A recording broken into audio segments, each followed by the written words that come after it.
விருச்சிக ராசியில் பிறந்த உங்களுக்கு உங்களுடைய ராசிநாதன் செவ்வாய் நல்ல இடத்துல இருந்தாலும் அவர் வாங்கின நட்சத்திர சாரம் நல்லா இல்லை. அதனால் இந்த வாரம் முழுவதுமே யாரெல்லாம் சர்வீஸில் இருக்கிறீங்க, ப்ரொஃபஷனை பொறுத்த வரைக்கும் கவனமாக இருங்க. ஒரு பக்கம் உங்களுடைய சுப்பீரியர் உங்களுக்கு கோஆப்ரேட் பண்ணுறதுல நிறைய பிரச்சனைகள் இருக்குது. யாரையும் நம்பி உங்களுடைய வேலையில் இருக்காதீங்க.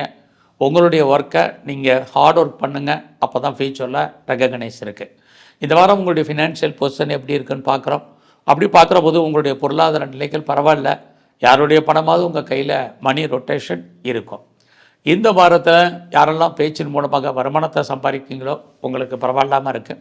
உங்களுடைய முயற்சிகள் பெரிய லெவலில் சக்ஸஸ்ஃபுல் ஆகிறதுக்கான வாய்ப்புகள் இந்த வாரம் சுமார். அதனால் பெரிய லெவலில் எஃபர்ட் எடுத்து எதுவுமே பண்ணணுங்கிறது இல்லை. உங்களுடைய நடைமுறை வாழ்க்கை ரொட்டீன் லைஃப் என்னவோ அதை மட்டும் நீங்கள் ஃபாலோ பண்ணிட்டு வாங்க. இந்த வாரத்தில் உங்களுடைய உறவுகளால் உங்களுக்கு மகிழ்ச்சி சந்தோஷம் இருக்குது. குறிப்பாக இளைய சகோதர சகோதரிகளால் நன்மைகள் உண்டு. அதுலேயும் இந்த வாரம் ரொம்ப நாளாக நான் இடம் வாங்கணும், லோன் போட்டு கடன் வாங்கணும், ஏதாவது வெஹிக்கிள் வாங்கணும், வண்டி வாகனங்கள் வாங்கணும்னு நினைக்கிறவங்க பழைய பொருளை எக்ஸ்சேஞ்ச் பண்ணிவிட்டு இந்த வாரம் வாங்குங்க. அது ரொம்ப நல்லது. நீங்கள் ஏதாவது உற்பத்தி சார்ந்த துறைகளில் இருந்தீங்கன்னா அது கொஞ்சம் சுமாராக இருக்கும்.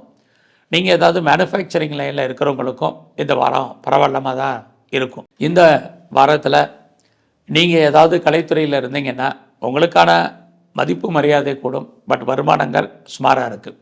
உங்களுடைய அரசியல் வாழ்க்கையில் உங்களுடைய எதிரிகளை நீங்கள் ஜெயிப்பதற்கான வாய்ப்புகள் நிறைய கம்மி. அதனால் அது விஷயத்தில் கவனம். சொந்த பிஸ்னஸ் இந்த வாரம் உங்களுக்கு சுமாராக இருக்குது. உங்களுடைய மன வாழ்க்கையில் கணவன் மனுக்கள் சின்ன சின்ன கருத்து வேறுபாடுகள், சண்டை சச்சரவுகள் உண்டு. அதனால் அதை நீங்கள் மெயின்டைன் பண்ணுங்கள். இந்த வாரத்தில் தேவையில்லாமல் யாருக்கும் பணம் கடன் கொடுக்காதீங்க. இது ரொம்ப முக்கியம். எது எப்படி இருந்தாலும் இந்த வாரம் உங்களுடைய கௌரவம், அந்தஸ்து, புகழ் ஏதோ ஒரு விதத்தில் காப்பாற்றப்படும். அது மட்டும் இல்லை, உங்களுடைய ஃப்ரெண்ட்ஷிப் பெரிய லெவலில் உங்களுக்கு ஹெல்ப் பண்ணுவாங்க. இன்னொரு பக்கம் உங்களுக்கு புது நட்பு வட்டாரம் உருவாகும். அதுலேயும் அந்நிய பாஷை, அந்நிய மொழி பேசும் நண்பர்களால் உங்களுக்கு சகாயம், ஆதாயம் இதெல்லாம் இருப்பதற்கான வாய்ப்புகள் நிறைய உண்டு. ஸோ இந்த வாரத்தில் நீங்கள் எல்லா விஷயத்துலையுமே கொஞ்சம் பொறுமையாகவும் நிதானமாகவும் இருந்தால் ஃபியூச்சர் உங்களுக்கு இன்னுமே சிறப்பான பலன்களாக இருக்கும். ஸோ இந்த வாரத்தில் உங்களுடைய உடல் ஆரோக்கியத்தில் கவனம் செலுத்துங்க. இது ரொம்ப முக்கியம். ஸோ இந்த வாரத்தில் உங்களுடைய மூத்த சகோதரர்களால் நன்மைகள் உண்டு. அதுலேயும் நீங்கள் என்ன நினைக்கிறீங்களோ அது ஏதோ ஒரு விதத்தில் பின்னாடி நடப்பதற்கான வாய்ப்புகள், சந்தர்ப்பங்கள் எல்லாம் இந்த வாரம் உங்களுக்கு இருக்குது. ஸோ இந்த வாரத்தில் உங்களுடைய உழைப்பு மற்றவருக்கு லாபமாக இருக்கும். அதனால் அது விஷயத்தில் கவனம். ஸோ இந்த வாரம் முழுவதும் நீங்கள் அம்பாளை தரிசனம் பண்ணுங்கள்.